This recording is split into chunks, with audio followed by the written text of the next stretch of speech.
నేను పొలం సమస్యతో తిరుగుతున్నా అండి. అధికారుల కాడికి, ఆఫీసుల కాడికి వెళ్తున్నాను. ప్రతి సాటికి వెళ్తూనే ఉంటా.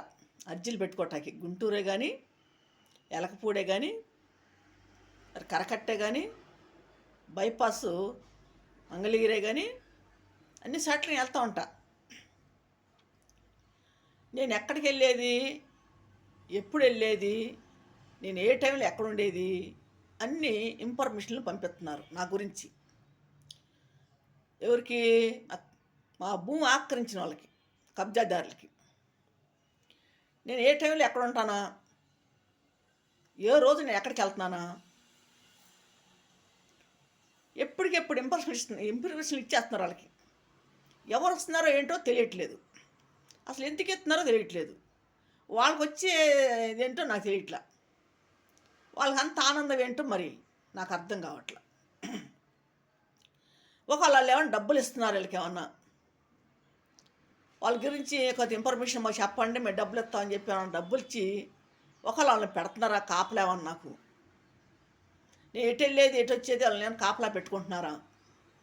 నాకు అసలు ఏం అర్థం కావట్లా. మరి మాతో అందరూ మంచిగానే ఉంటున్నారు, మరి మంచిగా ఉండి ఎవరన్నా మా ఇన్ఫర్మేషన్ పంపిస్తున్నారా?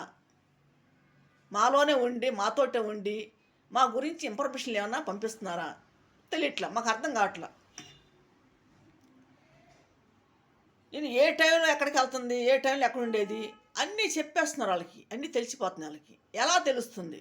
ఎవరు చెప్పకపోతే ఎలాగెళ్తున్నాయి ఇన్ఫర్మేషన్ వాళ్ళకి?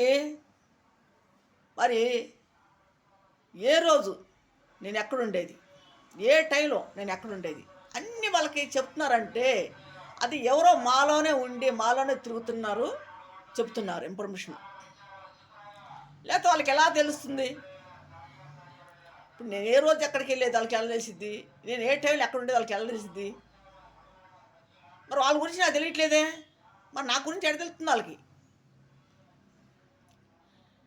డబ్బు ఎంత పని అని చేపించిద్దండి, ఎంత మంచిగా ఉన్నా కూడా అది ఆ డబ్బు అనేది పెంట తినిపించింది జనాలకి. చెండాలది డబ్బు. ఆ డబ్బు వల్ల అసలు ఆ డబ్బు లేకపోతే అసలు ఈ కులాలు భేదాలు అన్నీ ఉండే కాదు. ఆ డబ్బు పెట్టాడు గవర్నమెంట్. ఆ డబ్బు దేవుడు కూడా ఆ డబ్బు పెట్టబట్టి కత్తి అలా ఉంటున్నారు. ఆ డబ్బు కూడా లేకపోతే ఎవరి మాట వినరు. డబ్బు ఎంతకైనా దిగజార్చిద్ది, అంత పని చేయించిద్ది డబ్బు. డబ్బు అంటే ఎవరికి చేదండి, ఎవరికి చేదు డబ్బు? ఒక 1,00,000 ఇస్తాను, ఒక 50 ఇస్తా అంటే ఏ పని చేయరా? ఎంత చేయరు? చేస్తారు. దానికి తగ్గోళ్ళు దానికి ఉంటారు. డబ్బు వస్తుంది వరకునే, కష్టపడకుండా వస్తుందని చెప్పేసి ఏ పని చేయగలరు. అంటే నా గురించి ఇన్ఫర్మేషన్ పంపిస్తున్నారు. సరే పంపించిని, నాకేం భయం లేదు, నేనేం దడవాల్సిన అవసరం లేదు. ఏమైనా భయపడతాకి, ఏమైనా పిల్లి పిల్లనా కోడి పిల్లనా భయపడతాకి? నేను మడిసిని, నాకు ధైర్యం ఉంది. నా వెనక దేవుడు ఉన్నాడు, నా ముందు దేవుడు ఉన్నాడు. వెనక ముందు 2 సార్లు ఉన్నాడు దేవుడు నాకు. నేను ఎటు వెళ్ళినా దేవుడు ఉన్నాడు నాకు. నేను ఎక్కడ కూర్చున్నా, ఎక్కడ నుంచున్నా, ఎక్కడికి వెళ్ళినా, ఎక్కడ చేసినా నా వెనకాల నా ఎదురు దేవుడు ఉంటూ ఉంటాడు. నేను దేవుడిని నమ్ముకున్నా. ఎక్కడైనా ఏదైనా నన్ను చేయదలుచుకుంటే వాళ్ళే దెబ్బతింటారు. ఆ నరకంలో వాళ్ళే పడతారు. ఇప్పటికైనా తెలుసుకోండి, ఎవరు కూడా నా జోలికి రాగాకండి.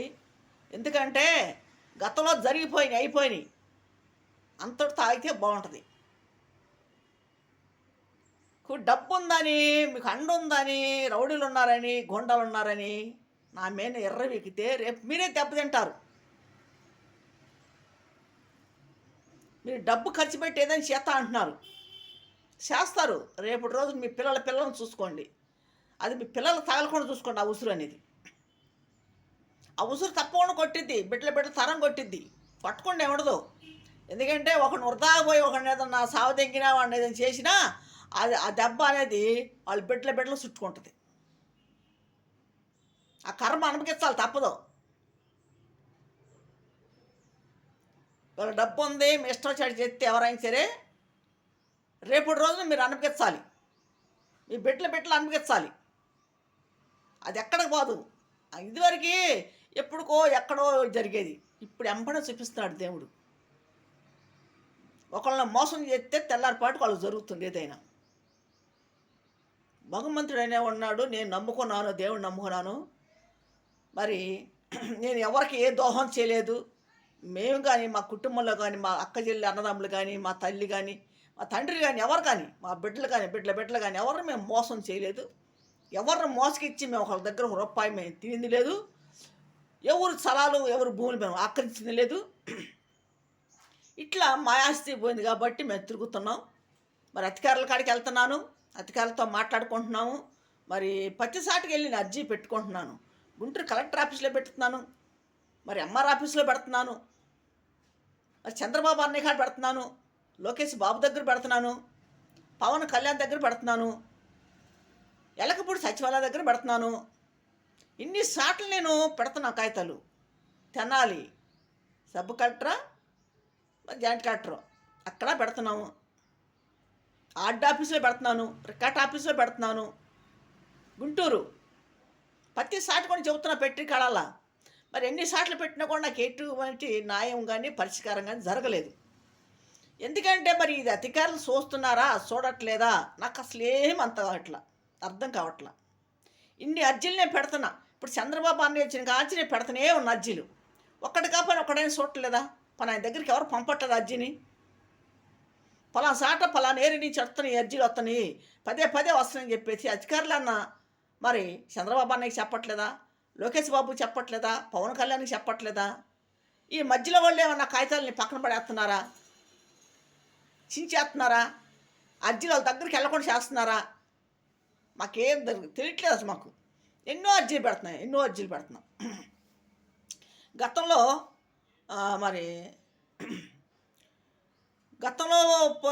మరి ఆ ప్రభుత్వం ఉన్నప్పుడు కూడా జగన్మోహన్ రెడ్డి గారికి ఎన్నో నేను పెట్టున్నా.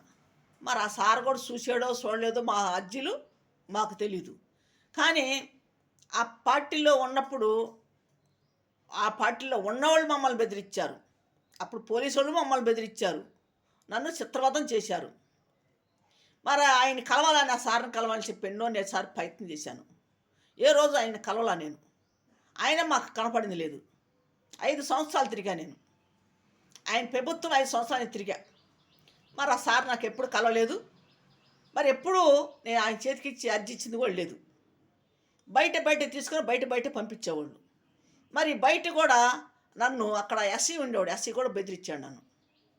అర్జీలు ఇచ్చే కాడ అధికారులు కూడా బెదిరించారు, బయట పోలీసులు కూడా బెదిరించారు.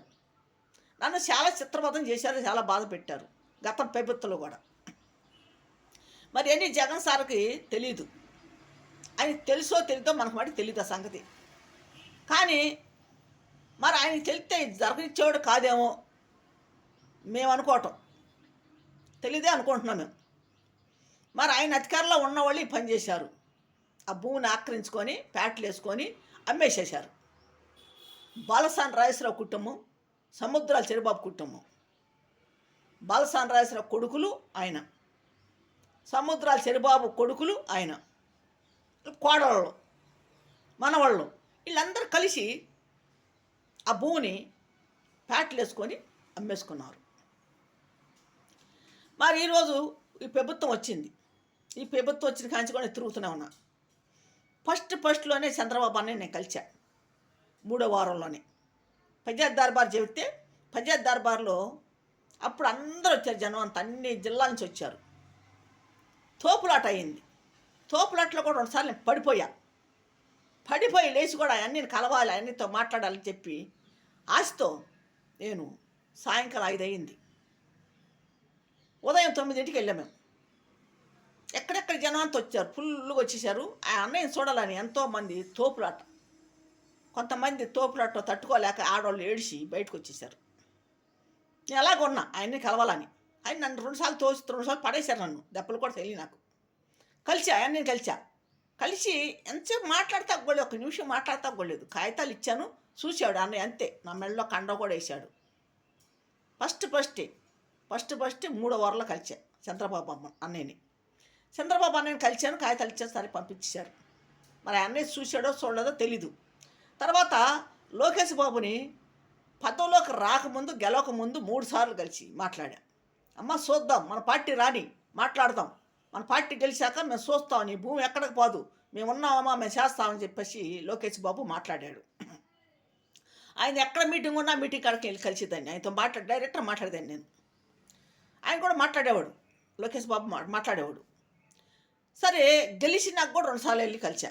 గెలిచినాక కూడా 2 సార్లు పంచాయత్ దర్బార్ పెడితే పంచాయత్ దర్బార్లో మరి వెళ్ళి 2 సార్లు కలిసి 2 సార్లు కూడా పేపర్లు, మరి అర్జీ పేపర్లు ఇచ్చా. అయ్యా నా భూమి ఇలాగ ఆక్రమించారు, మా తల్లిదండ్రులది, హక్కుదారులు మేము ఉన్నాం, మాకు అన్యాయం జరిగిందయ్యా, మాకు న్యాయం చేయని చెప్పి మాట్లాడాం. అమ్మ మేము చూస్తాం, మేము ఉన్నాం, నువ్వు భయపడగాకు అని చెప్పి లోకేష్ బాబు కాగితాలు తీసుకున్నాడు. తీసుకున్నాక మళ్ళీ నాకు ఎటువంటి సమాధానం రాలేదని మళ్ళీ ఇంకోసారి వెళ్తే మళ్ళీ ఇంకోసారి కూడా కలిసి ఇంకోసారి కూడా మళ్ళీ కాగితాలు ఇచ్చా. అమ్మ చేద్దామమ్మా, మేము మర్చిపోలేదు, నువ్వు గుర్తున్నావు మాకు అని చెప్పేసి అన్నాడు. ఇక తర్వాత మళ్ళీ 4-5 సార్లు వెళ్ళాను. ఇంకా లోకేష్ బాబు కలవట్ల, అక్కడ అర్జీలు తీసుకుని పంపించేస్తున్నారు. ఇప్పుడు అక్కడ పంచాయత్ దర్బారే లేదంటున్నారు. ఇల్లు ఎక్కడో ఉంటే మరి ఎర్తోటలో పెట్టారు జనాల్ని, అన్న క్యాంటీన్ కాడ జనాల నుంచో పెట్టి వచ్చిన వాళ్ళని అక్కడ వచ్చి ఇప్పుడు తగ్గిపోయారు, ఎవరు రావట్లే. ఇప్పుడు అంతకుముందు ఫస్ట్లో 2000 మంది, 1000 మంది, 800 మంది, 3000 మంది అట్లా వచ్చేవాళ్ళు జనం. తిరణాల్లా ఉండేది, అక్కడ కితకితలాడుతూ ఉండేది. అయితే ఇప్పుడు లేదు. ఇప్పుడు నేను వెళ్తే ఒక 40 మంది దాకా ఉన్నారు. అది కూడా 2 సార్లు బయటే తీస్తున్నారు అర్జీలు. బయటే తీసుకొని 2 వస్తారు, అక్కడ లోన్ నుంచి 2 కుర్రోళ్ళు వచ్చి అప్లికేషన్ పేపర్లు తీసుకొని మేము పంపిస్తామమ్మా, మేము ఇస్తామని చెప్పేసి తీసుకొని పంపించేస్తున్నారు. పంపించేస్తే మొన్న మళ్ళీ వెళ్ళా అర్జీ పెట్టుకోవటానికి వెళ్తే, అయ్యా నేను ఎన్నోసార్లు వస్తాను అయ్యా, నాకు న్యాయం జరగలేదు, నాది భూమి సమస్య. పేపర్లు చూశాడు, ఆ బాబుకి ఇచ్చాను, పేపర్లు చూశాడు. ఆయన ఏమన్నాడంటే, అమ్మ మేము పై అధికారులు పంపిస్తామన్నాడు. అయ్యా నువ్వు ఎన్నిసార్లు పంపించినా మాకు ఎటువంటి సమాధానం లేదయ్యా, రావట్లేదు, మరి ఏంటి మాకు న్యాయం చేయండి, మరి లోకేష్ బాబుకి అయ్యా పేపర్లు, మరి ఆయన చూస్తున్నాడా లేదంటే, అమ్మ మేము మటికిస్తున్నాము, ఇంకా మాకు తెలీదు, అంతవరకే మా బాధ్యత అని చెప్పేసి వాళ్ళు అన్నారు. లేదయ్యా సరే నేను లోకేష్ బాబుకి వెళ్తా అంటే, అమ్మ మరి వెళ్తా అంటే మా సచివాలయం వెళ్ళాయమ్మ, ఎలకపూడి సచివాలయం కాడే వాళ్ళ మీటింగ్ ఉంది వెళ్ళండి అని చెప్పేసి అని అన్నారు. అంటే మళ్ళీ అదే పేపర్లు తీసుకొని మేము సచివాలయం వెళ్ళాం. సచివాలయం వెళ్తే అక్కడ చంద్రబాబు అన్నయ్య లోకేష్ బాబు మరి ఆ రోజు మీటింగ్ ఉందంట, మరి మీటింగ్లో ఉన్నారు, జనాలను ఎవరు మటుకు కలవలేదు. ఇది భూములకి సంబంధించింది, మరి రెవెన్యూ వాళ్ళు అంట, వాళ్ళ దగ్గరికి పంపించారు. 4వ ఫ్లోర్లో పంపించారు. పంపిస్తే అక్కడ భూముల వాళ్ళు అంతా 40 మంది ఇక్కడి నుంచి వెళ్ళాము, అట్నుంచి ఒక 60-70 మంది దాకా వచ్చారు. దగ్గర 120 మంది వచ్చారు జనం. ఆడకి అర్జీలు ఇచ్చేవాళ్ళు అందరూ భూమి సమస్యలే, స్థలాల గురించి, పొలాల గురించి, ఆక్రమించినవి, వీటి గురించి ఎక్కువ వచ్చారు. వాళ్ళందరూ కూడా 4వ ఫ్లోర్లోకే వెళ్ళారు.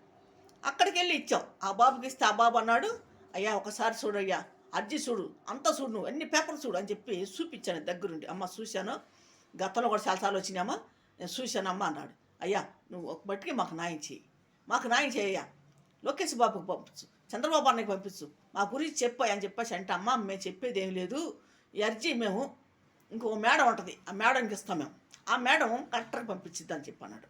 అయ్యా కలెక్టర్ కాడికి ఎన్నోసార్లు వెళ్ళింది అర్జీలు, అట్నుంచి ఎటువంటి సమాధానం నాకు రావట్లేదు, మాకు న్యాయం జరగట్లేదు, మా భూమి మాకు ఇప్పించండి, దానికి సంబంధించిన కాగితాలు మాకు ఇప్పించండి అని చెప్పేసి మాట్లాడా. సరే పంపిస్తామమ్మా, ఇస్తామని చెప్పేసి మాట్లాడారు. ఆ రోజు అక్కడ ఇచ్చి వచ్చాక అట్నుంచి ఇంతవరకు ఒక మెసేజ్ రాలా నాకు, ఒక ఫోను రాలా నాకు. మరి 2 రోజులు పట్టింది చూస్తా కాగితాలు అక్కడ, సుమారు 2 రోజులు పట్టిద్ది, ఒక వారం పట్టిద్దా, ఒక 10 రోజులు పట్టిద్దా, ఆ కాగితాలు అంతా చూసింది లేదు వాళ్ళు, మరి తెలీదు మాకు, వాళ్ళు చూసారో చూడలేదో తెలీదు, ఆ కాగితాలు పంపారో పంపలో తెలీదు. ఇంతవరకు నా ఫోన్కి ఒక మెసేజ్ కానీ ఒక ఫోన్ కానీ నాకు రాలేదు. ఆ కాగితాలు పెట్టించాక మరి ఇంతవరకు వేసినప్పుడు సమాధానం నాకు రాలా. మరి ఏంటి? మేము ఎక్కడ తిరగాలి, ఇంకా ఎక్కడికి వెళ్ళాలి? ఎక్కడ తిరిగితే మాకు న్యాయం జరిగిద్ది? ఇప్పుడు సెంటు 2 సెంట్లు కాదు మేము వదిలేసి ఊరుకోటాకి 5 ఎకరాల 28 సెంట్లు భూమి అది. ఒక్క సెంటు మేము అనుభవించింది లేదు, ఒక్క రూపాయి మేము తినింది లేదు. ఎవరో వచ్చి ఆక్రమించుకొని కబ్జా చేసి ఒక రౌడీజంగా గోండేజంగా కబ్జా చేసి ప్యాట్లు వేసి అమ్మేసుకుంటున్నారు. గతంలో మా ఇంట్లో ఇద్దరు చంపేశారంటే చంపేశామా అంటున్నారు. మరి ఇప్పుడు డైరెక్టర్కి డబ్బు ఇచ్చి 10 లక్షలు ఇచ్చి నన్ను చంపేస్తా అంటున్నారు. మరి అప్పుడు చంపపోతే ఇప్పుడు ఎట్ట చంపుతా అంటున్నారు నన్ను? గతంలో చంపబట్టే కదా ఇప్పుడు చంపుతా అంటున్నారు. లేకపోతే ఆ మాట ఎందుకు వస్తుంది నోటికి? ఒక్కసారి కాదు, 2 సార్లు కాదు, 10 సార్లు అన్నారు అదే మాట. అధికారులు వస్తే అధికారుల ముందే మాట్లాడారు. ఆ మాటలు అధికారుల ముందే మాట్లాడారు. నేను చంపేస్తాను, నేను పొడి చేస్తాను, నరికేస్తా, పీకేస్తాను అని. అధికారుల ముందే అంటే అధికారులకే తెలిసింది ఆ మాటలు. వారికి ఎవరికో తెలిసింది, చుట్టుపక్కల వాళ్ళకి కూడా తెలిసింది. అక్కడ 10 మందికి తెలిసింది, తెలీదా? 10 మంది తెలిస్తే 10 మంది 10 దిక్కలు చెప్పరా? ఇలా చేశారు మమ్మల్ని. ఇప్పుడు ఆ భూములకు మమ్మల్ని రానియట్లా, ఆ స్థలంలోకి మమ్మల్ని రానియట్లా. రౌడీలను పెట్టుకొని గోండాలు పెట్టుకొని మా మీద వేచి పడుతున్నారు, మా మీద గొడవలకు వస్తున్నారు. కొట్లాట్లు అయినాయి, గొడవలు అయినాయి, కేసులు అయినాయి, స్టేషన్లో కూర్చున్నాం, అన్నీ జరిగిపోయినాయి. మరి ఇంతవరకు దానికి మాకు పరిష్కారం జరగట్లా, న్యాయం జరగట్లా. సరే, జగన్మోహన్ రెడ్డి గారు చేయలేదు, ఆయనకి తెలియదు, చేయలేదు. ఇప్పుడు వచ్చిన ప్రభుత్వం అయినా చేయాలి కదా.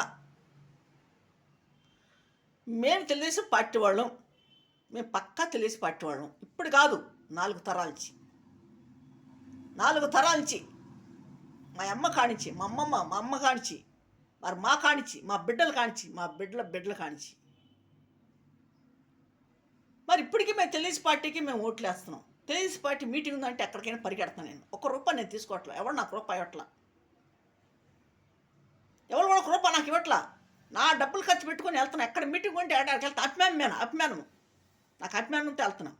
ఎన్టీ రామారావు అంటే అభిమానం, చంద్రబాబు అన్న అంటే అభిమానం, లోకేష్ బాబు అంటే అభిమానం. మాకు ఆ కుటుంబం అంటేనే మాకు అభిమానం. మా అమ్మ పడి చచ్చేది, నా తమ్ముళ్ళు ఎన్టీ రామారావు, నాగేశ్వరరావు అని మా తమ్ముళ్ళు అనేది, ఆమె తమ్ముళ్ళు అనేది. వాళ్ళ సినిమాలు వస్తే ఒక్కో సినిమా 10 సార్లు 20 సార్లు చూసిద్ది. చూసిన సినిమా 10 సార్లు 20 సార్లు చూసిద్ది. ఎందుకు? ఆ తమ్ముళ్ళు ఆడదామా? వాళ్ళిద్దరు కూడా తమ్ముళ్ళు ఆడది. అంత అభిమానం, అంత పిచ్చి ఆమెకి. అదే అభిమానం మాకు వచ్చింది.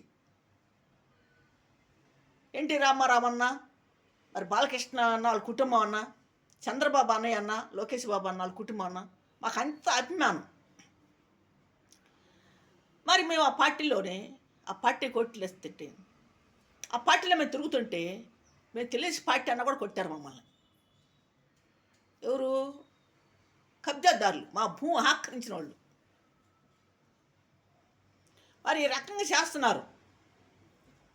ఎక్కడికి వెళ్తే మాకు న్యాయం జరిగిద్ది? ఎవరికాడికి వెళ్ళాలి? ఇక మేము అన్ని సాట్లు తిరుగుతున్నాను. నేను తిరగని సాట్ అంటే లేదు. ఇప్పుడు ఎక్కడో నేను లేను, నేను అడవిలో లేను, ఊళ్ళో ఉన్నా, మధ్యలో ఉన్నా. చంద్రబాబు అన్నయ్య, లోకేష్ బాబు, పవన్ కళ్యాణ్ మధ్యలో ఉన్నా నేను. 2 ఏపులు వాళ్ళు ఉన్నారు, మధ్యలో నేను ఉన్నా. నన్ను ఎందుకు గమనించట్లేదు వాళ్ళు? నన్ను ఎందుకు గుర్తుపట్టలేకపోతున్నారు? పదే ఆఫీసులో తిరుగుతున్నా నేను. నా అర్జీలు ప్రతి సాటికి వెళ్తున్నాయి. గతంలో 6 సార్లు నన్ను పేపర్కి వేశారు. పేపర్కి వేసినప్పుడు కూడా అందరూ చూశారు. 2 సార్లు 3 సార్లు టీవీకి ఇచ్చారు, టీవీలో కూడా చూశారు. మరి ఏది జరగలేదు అంటారు నాకు? ఏ పరిష్కారం జరగల. 2003 కాంచి నేను తిరిగేది. 2003 కాంచి తిరుగుతున్నాను నేను. నాకు సగం వయసు అయిపోయింది ఈ పార్టీలు ఆఫీసుల చుట్టూ తిరిగి. సగం వయసు అయిపోయింది. ఈ ఇట్లా తిరుగుతున్నప్పుడు నాకు యాక్సిడెంట్ కూడా అయింది. ఈ పని మీద తిరిగినప్పుడు నాకు యాక్సిడెంట్ కూడా అయింది. సచ్చి బతికా నేను. ఇంకో జన్మ ఎత్తే నేను మళ్ళీ స్పాట్లో అయిపోవాల్సిందే నేను. మరి దేవుడే కాపాడాడు. నీకు ఇంకా భూమి మీద నూకలు ఉన్నాయి, బతకవే అని చెప్పి నన్ను బతికిచ్చాడు దేవుడు. ఏదో చిన్న గాయాలతోటి మరి ఆటోలో వస్తున్నా, ఆటో తిరగబడిపోయింది. చిన్న బేక్ కొట్టేసాడు డ్రైవరు. ఎవరు లేరు, ఆటో ఒక్కదాన్నే ఉన్నా. చిన్న బేక్ కొట్టాడు, తిరగబడిపోయింది. అరగంట దాకా ఎవరు రాలా ఆటో దగ్గరికి, ఎవరు ఆటోని లేపలా. తర్వాత డ్రైవర్ అరుస్తున్నాడు, నేను నా అయోమయం అయిపోయాను. నేను ఎటు దిగాల తెలియట్లా. అది ఎలికలుగా ఉన్నది బోళ తిరిగి పడిపోయింది. బోళ్ళ పడే వరకు ఆటో ఎటు దిగాల నాకు అయోమయం అయిపోయింది, తెలియలా. రేత్రి 7 టైంలో. తర్వాత ఎవరో ఇద్దరు ఆటో వాళ్ళు వచ్చి పాపం గబగబా ఆటోని లేపారు. ఆటోని లేపినప్పుడు నాకు దెబ్బలు తగిలినాయి, ఆటోలో పడిపోయిన దెబ్బలు తగిలినాయి, ఈడ్చుకెళ్ళిపోయింది ఆటో. దెబ్బలు తగిలినాయి, బాగా దెబ్బలు తగిలినాయి. ఆ దెబ్బలు, కబ్జాదారులు కొట్టిన దెబ్బలు ఇవన్నీ నాకు ఒళ్ళు గుల్ల అయిపోయింది. మనిషి అలంకారంగా మనిషికి కనపడతా అంతే, లోన అన్నీ నాకు దెబ్బలే. కబ్జాదారులు కొట్టి అయినా సరే, యాక్సిడెంట్ జరిగిందని సరే అని దెబ్బలే ఒంటి మీద నాకు. ఎన్నిసార్లు కొట్టారు వాళ్ళు నన్ను, ఇన్నిసార్లు కొట్టినా మళ్ళీ మళ్ళీ మళ్ళీ చంపుతాను, పొడుస్తాను, నరుకుతాను, పీకుతాను అని ఇదే మాట అంటున్నారు వాళ్ళు. చంపాల్సిన అవసరం ఏమొచ్చింది? నన్ను చంపితే మీకేమొచ్చింది? ఆక్రమించేశారు, భూములు కబ్జా చేశారు, బంగారం నూకేశారు, అన్నని చంపేశారు, అమ్మని చంపేశారు. నన్ను కూడా చంపితే మీకేమొచ్చింది? ఇంకా ఏమైనా వచ్చిద్దా? ఇంకా మా వెనకాల ఏమి లేవే వత్తాకి. ఉన్న భూ అంతా ఆక్రమించుకున్నారు, ఉన్న స్థలాంతా ఆక్రమించుకున్నారు. 5 ఎకరాల 20 సెంట్లు భూమిని కబ్జా చేశారు, ఆక్రమించుకున్నారు. మా అన్నదమ్ముడు అడ్డవస్తానని చెప్పి వాడిని చంపించారు.